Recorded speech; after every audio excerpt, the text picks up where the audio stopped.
प्रिय विद्यार्थियों, सबको सुप्रभात। आज हम लोग उत्पादन के बारे में पढ़ेंगे। उत्पादन क्या है? यह आर्थिक गतिविधियों का महत्वपूर्ण बिंदु है। इसके बारे में हम जानेंगे। पिछले अध्याय में हमने पढ़ा था उपभोक्ता के व्यवहार के बारे में और उपभोक्ता के संतुलन के बारे में कि उपभोक्ता का उद्देश्य क्या होता है। इस चैप्टर में हम पढ़ेंगे उत्पादन और उत्पादक का व्यवहार। उत्पादक क्या व्यवहार करता है, क्या करना चाहता है, किस उद्देश्य से उत्पादन करता है। तो सबसे पहले हम ये जान लें कि उत्पादन है क्या। आप जानते हैं कि जब आप उपभोग करते हैं तो किसी वस्तु की उपयोगिता या किसी वस्तु में निहित उपयोगिता का उपयोग अपनी किसी आवश्यकता को संतुष्ट करने के लिए करते हैं। यानी कि यदि उस वस्तु में उपयोगिता है तो आप उसका उपभोग करते हैं। जैसे भोजन आपकी भूख शांत करता है, आपको स्वाद देता है, आपके शरीर के लिए उपयोगी है। साइकिल आपको आवागमन का साधन उपलब्ध कराती है, आप उस पर सवार होकर आसानी से एक स्थान से दूसरे स्थान तक जा सकते हैं। इस तरह भोजन, साइकिल, आपके कपड़े जो आपकी शरीर की सुरक्षा करते हैं और भी तमाम सारी चीज़ें जिनका आप उपयोग करते हैं उसमें कोई ना कोई उपयोगिता है, इसीलिए आप उसका उपयोग करते हैं। अब उनमें उपयोगिता कैसे सृजित होती है ये हमको जानना है। और उत्पादन की परिभाषा भी यही है कि किसी वस्तु या किसी पदार्थ में उपयोगिता का सृजन करना ही उत्पादन कहलाता है।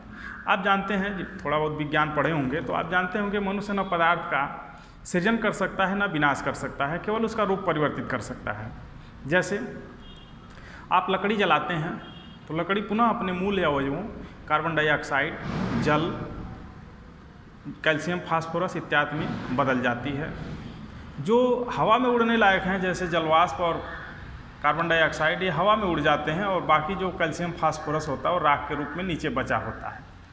जो लकड़ी जितनी ठोस होती है उसमें राख उतनी ही कम बचती है, यानी उसमें कार्बनिक यौगिक ज़्यादा होते हैं जो हवा में उड़ जाते हैं जलाने के बाद। और पुनः प्रकाश संश्लेषण की प्रक्रिया में पौधे वही काम करते हैं, हवा से कार्बन डाइऑक्साइड लेते हैं और अपने ऊतकों का निर्माण करते हैं, अपने शरीर का निर्माण करते हैं। इस तरह से उपयोगिता का सृजन पौधे करते हैं। आपने उनको जलाया यानी उसकी ऊष्मा का उपयोग किया, तो इस तरह से आपको भी अपनी उपयोगिता के अनुसार वस्तुएं उपयोग करते हैं और उनको बनाने की प्रक्रिया में उपयोगिता का सृजन होता है। एक साधारण उदाहरण था कि पौधे कैसे अपना निर्माण करते हैं और आप उनका कैसे उपयोग करते हैं अपने लिए। इसी तरह पौधे के उन भागों को जिनको आप भोजन के रूप में प्रयोग कर लेते हैं, आपको ऊतकों में जाते हैं, पुनः आपके सांसों के माध्यम से कुछ निकल जाते हैं, कुछ अवशिष्ट पदार्थों के माध्यम से निकल जाते हैं। इस तरह से वो पुनः प्रकृति में पहुंच जाते हैं और पौधे उन प्राकृतिक अवशेषों का उपयोग करके पुनः भोजन का, अपने अंगों का निर्माण करते हैं। तो यह सृजन और विनाश की प्रक्रिया ये निरंतर चलती रहती है। आप उपभोग को हम विनाश ना कहें बल्कि उपभोग कहें, क्योंकि विनाश और उपभोग में अंतर होता है। विनाश में वस्तुओं का जो उपयोगिता होती है वो नष्ट हो जाती है, जबकि उपभोग में वस्तुओं की उपयोगिता का किसी न किसी आवश्यकता को संतुष्ट करने के लिए प्रयोग किया जाता है। इस तरह से पदार्थों में परिवर्तन करके जो उपयोगिता का सृजन किया जाता है उसे उत्पादन कहते हैं। उत्पादन प्रक्रिया कई प्रकार की हो सकती है। जैसे अभी हम रूप परिवर्तन द्वारा उत्पादन आपको बता रहे थे। इसके अलावा भी स्थान परिवर्तन द्वारा उत्पादन हो सकता है। जैसे जंगल की लकड़ी है, आप उसे काट छांट के शहर उठा लावें। समुद्र के पास नमक है, उसे साफ सुथरा करके आप शहर उठा लावें। तो केवल स्थान, आप और उसमें कुछ नहीं कर रहे हैं, लेकिन केवल स्थान बदलने मात्र से ही उसमें उपयोगिता का सृजन हो जा रहा है। जंगल में जहाँ लकड़ी का कोई मूल्य नहीं था, आपके द्वारा शहर लाने से ही उसमें वो मूल्यवान हो जाती है। आपके परिवहन व्यय पर किए गए खर्च के अलावा भी आपको कुछ लाभ भी देती है। समय परिवर्तन द्वारा भी उत्पादन होता है। जैसे चावल इसका सबसे बढ़िया उदाहरण है। चावल आप लेते हैं जो नया होता है, नए नए धान से निकला होता है, उसमें उतनी उपयोगिता नहीं होती है या उतना स्वादिष्ट वो नहीं होता है। लेकिन साल भर उसे रख दें तो वही चावल ज़्यादा उपयोगी हो जाता है, ज़्यादा महंगा बिकने लगता है। ये समय परिवर्तन द्वारा उत्पादन का सबसे बढ़िया उदाहरण है। चौथा उदाहरण आप देख सकते हैं स्वामित्व परिवर्तन द्वारा। स्वामित्व परिवर्तन द्वारा भी उत्पादन होता है।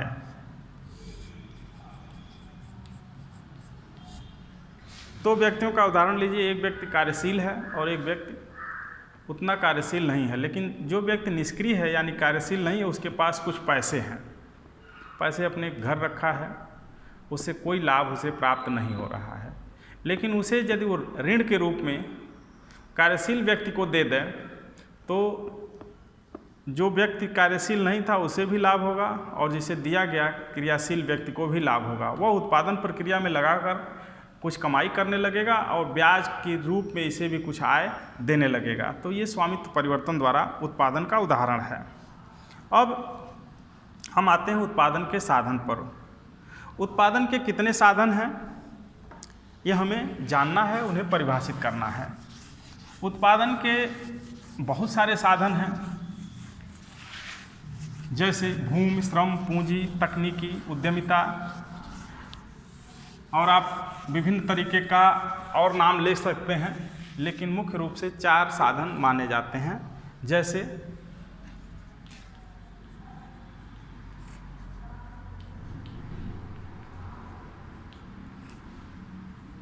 भूमि, श्रम, पूंजी, उद्यमिता और तकनीकी।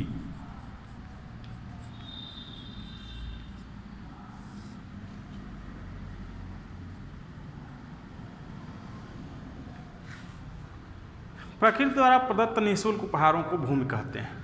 भूमि में केवल जमीन ही नहीं आती, जैसा कि नाम से आप संदेह में आ सकते हैं कि भूमि का मतलब केवल जमीन नहीं, केवल जमीन नहीं आती। प्रकृति द्वारा समस्त निःशुल्क उपहारों को भूमि कहा जाता है, जैसे पेड़ पौधे, जीव जंतु, प्रकाश, हवा, पानी, जमीन भी, उसमें निहित तमाम खनिज, ये सारे प्रकृति के निःशुल्क उपहार हैं और इन्हें ही भूमि की परिभाषा में रखा जाता है। भूमि उत्पादन का अनिवार्य साधन है, इसके अभाव में किसी उत्पादन प्रक्रिया की आप कल्पना नहीं कर सकते और यह अक्षय है, यानी इसका विनाश नहीं होता, यह हमेशा किसी न किसी रूप में आपको मिलता रहेगा। लेकिन इसके कुछ अवयव समाप्त हो सकते हैं, जैसे डीजल और पेट्रोल के बारे में कल्पना की जाती है कि कुछ ही दिन के लिए है, लेकिन प्रकृति इन्हें फिर बनाएगी। हो सकता है आपकी ज़रूरतों को पूरा करने भर का न बनावे, आपके समय में न बनावे, लेकिन लाखों करोड़ों वर्ष में जैसे बन के संचित हुए थे वैसे फिर बनते रहेंगे। इसीलिए कहा जाता है प्रकृति के निःशुल्क उपहारों का प्रयोग विवेकपूर्ण तरीके से करना चाहिए, ताकि यह भविष्य की पीढ़ियों के लिए भी कुछ बचे रहें। तो भूमि के अंतर्गत प्रकृति के समस्त निःशुल्क उपहार आते हैं, आप लोगों ने इसे सुना। दूसरा है श्रम। मानव द्वारा किया गया समस्त प्रयास श्रम के अंतर्गत आता है, यानी मनुष्य जो भी प्रयास करता है, चाहे वो बौद्धिक प्रयास करता हो चाहे शारीरिक प्रयास करता हो, ये दोनों ही प्रयास श्रम के अंतर्गत आते हैं। श्रम उत्पादन का साधन भी है और उत्पादन का उद्देश्य भी है। कल्पना करें कि एक व्यक्ति श्रमिक है लेकिन वो दूसरी तरफ उपभोक्ता भी है, इसीलिए श्रम उत्पादन का महत्वपूर्ण साधन हो जाता है। ये साधन के साथ साथ साध्य भी होता है। जो भी श्रमिक हैं, चाहे वो बड़े पोस्ट वाले श्रमिक हों चाहे छोटे पोस्ट वाले श्रमिक हों, सभी उपभोग करते हैं। इसीलिए श्रमिक उत्पादन का साधन और साध्य दोनों है। तीसरा है पूंजी। पूंजी पारिभाषिक रूप में ये कहा जा सकता है कि मानव निर्मित धन का वह भाग पूंजी है जिसे पुनः उत्पादन प्रक्रिया में लगाया जाता है। पूंजी के अभाव में कोई उत्पादन नहीं होता, क्योंकि बिना किसी सहायक उपकरण के आप कोई उत्पादन नहीं कर सकते। जब आप प्राकृतिक अवस्था में थे, यानी बिल्कुल आदि मानव, तब भी मनुष्य किसी न किसी प्रकार की पूंजी का इस्तेमाल करता था, भले वो पत्थर का ही बना होता था। पत्थर काटता था, अपने बनाता था उसे, और पुनः उसका उपयोग पेड़ों को काटने, जानवरों को मारने के लिए करता था। तो इस तरह से पूंजी का उपयोग उसने बहुत पहले से ही सीख लिया। पूंजी अब आधुनिक रूप में आप रुपए पैसे कह सकते हैं, या विभिन्न प्रकार के औजारों को कह सकते हैं जिन्हें उत्पादन प्रक्रिया में लगाया जाता है। जैसे एक किसान है, वो हल बैल का इस्तेमाल करता है। हल बैल उसकी पूंजी है। बैल अब यहाँ प्रकृति का निःशुल्क उपहार भूमि में नहीं आएगा, क्योंकि बैल को बनाने में उसमें उसका बहुत ज़्यादा श्रम लगा है। आप देखते होंगे गांव में जो बछड़े होते हैं उनको बैल बनाने के लिए कितना किसान को परिश्रम करना पड़ता है। इसलिए अब बैल उसकी पूंजी के अंतर्गत आता है। यदि आप हाथ से काम करने वाला होता है तो खुरपी, हथौड़ा, हांसिया उसकी पूंजी है। कोई कंप्यूटर पर काम करने वाला होता है तो उसका कंप्यूटर उसकी पूंजी है। आप पढ़ते हैं, पढ़ते लिखते हैं तो कापी कलम आपकी पूंजी है। मैं पढ़ा रहा हूँ तो मेरे लिए चाक, डस्टर, किताबें, मोबाइल, ये सब पूंजी है। तो इस तरह से उत्पादन प्रक्रिया में सहायक हर यंत्र पूंजी होता है। रुपए पैसे को पूंजी क्यों कहा जाता है? वो इसलिए कहा जाता है कि इससे सारे चीज़ों को खरीदा जा सकता है और इसलिए इन्हें पूंजी कहा जाता है। ये रहेगा तो आप उत्पादन के तमाम साधन खरीदेंगे, यानी कि रुपए पैसे को आप आसानी से पूंजी में परिवर्तित कर लेंगे।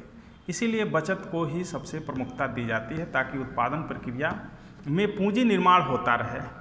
क्योंकि बचतकर्ता और पूंजी निर्माणकर्ता अलग अलग व्यक्ति होते हैं, इसीलिए बचत करने के लिए संस्थागत संस्थाएं जैसे बैंक, पोस्ट ऑफिस बनाए गए हैं। जो उद्यमिता, चौथा जो उत्पादन साधन है उद्यमिता है। उद्यमिता व्यक्ति का गुण होता है। व्यक्ति का गुण ये सभी व्यक्तियों में नहीं पाया जाता है। उद्यमिता वह गुण है जो व्यक्ति को संगठनात्मक क्षमता देता है। वह इन चीज़ों को, ऊपर की जितनी भी चीज़ें इकट्ठा करता है, जुटाता है और किसी उद्देश्य के लिए इनको मोड़ता है और उस उद्देश्य को प्राप्त करने के लिए इनको प्रेरित करता है, इनके लिए आवश्यक इंतजाम करता है। किसी व्यक्ति का यही गुण उद्यमिता कहलाता है। और बिना उद्यमिता के ये सारी चीज़ें संभव नहीं हैं, क्योंकि श्रम भी है, पूंजी भी कहीं पड़ी है और प्रकृति का निःशुल्क उपहार तो भरपूर मात्रा में है। लेकिन ये उत्पादन में तब तक परिवर्तित नहीं हो सकता जब तक ये एक योग्य उद्यमी ना आ जाए। तकनीकी है वो, ये अंत में पूंजी में समाहित हो जाती है कि पूंजीगत चीज़ों की तकनीकी क्या है, यानी उत्पादन प्रक्रिया किस तकनीकी से संचालित हो रही है। तकनीकी को आप सरल भाषा में कह सकते हैं कि एक तकनीकी हो सकती है जिसे श्रम प्रधान तकनीकी कहते हैं, दूसरी तकनीकी हो सकती है जिसे पूंजी प्रधान तकनीकी कह सकते हैं। उदाहरण के लिए हम खेतीबाड़ी का उदाहरण लेते हैं। खेतीबाड़ी में आप हल बैल से खेती कर सकते हैं, जिसमें आप कल्पना करिए कि वहाँ श्रम की प्रधानता ज़्यादा है। श्रम की प्रधानता ज़्यादा इसलिए है, किसान को पूरे खेत में अपने हल बैल के पीछे चलना पड़ेगा, यानी उसे बहुत ज़्यादा श्रम करना पड़ेगा। दूसरा उदाहरण ले सकते हैं ट्रैक्टर। ट्रैक्टर में अब किसान को ट्रैक्टर पर बैठ के चलना है तो थोड़ा आराम मिला और खेत भी जल्दी जुत जाएगा, यानी यहाँ ट्रैक्टर की थोड़ी प्रधानता हो गई। तो इस तरह से जो हल बैल वाली तकनीकी थी वो श्रम प्रधान तकनीकी है, जो ट्रैक्टर वाली तकनीकी है वो पूंजी प्रधान तकनीकी है। अब आप निराई गुड़ाई पर देख सकते हैं। निराई गुड़ाई आप स्वयं भी कर सकते हैं, यानी खुरपी ले उठाइए और खेतों में चले जाइए, तो वहाँ आपको पूरे खेत में घूम घूम के निराई गुड़ाई करनी पड़ेगी। लेकिन आप वही निराई गुड़ाई यदि दवाओं के माध्यम से या मशीनों के माध्यम से करते हैं, थोड़ा आपको कम श्रम करना पड़ेगा।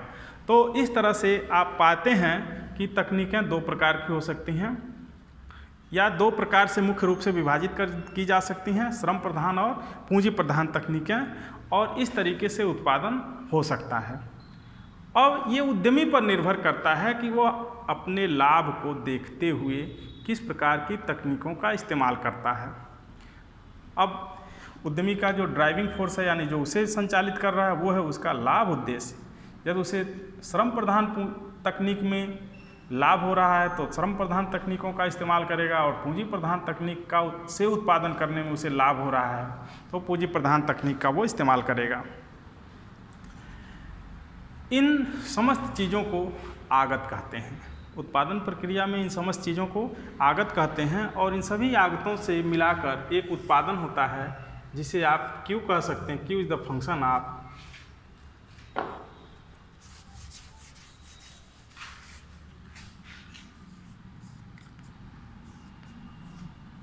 भूमि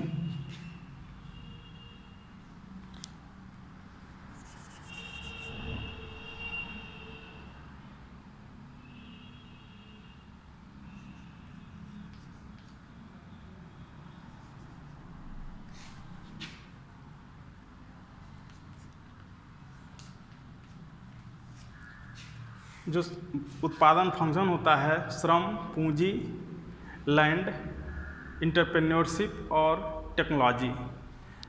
अब ये उत्पादन है, उत्पादन की मात्रा है सांकेतिक रूप में, और ये भूमि, श्रम, पूंजी की विभिन्न मात्राएं हैं। इन मात्राओं से दो उद्यमी दो तरीके से उत्पादन कर सकते हैं। ये जो यफ है यह किसका ज़्यादा कुशल है, यानी जिस उद्यमी की योग्यता, संगठनात्मक योग्यता ज़्यादा होगी वह इन्हीं दिए गए आगतों से ज़्यादा उत्पादन कर पाएगा, यानी उसका क्यू ज़्यादा होगा, और जिसकी संगठनात्मक क्षमता कम होगी उनका ये उत्पादन मात्रा कम होगा।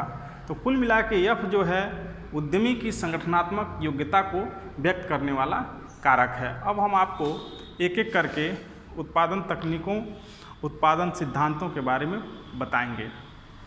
इस वीडियो में इतना ही। बहुत बहुत धन्यवाद।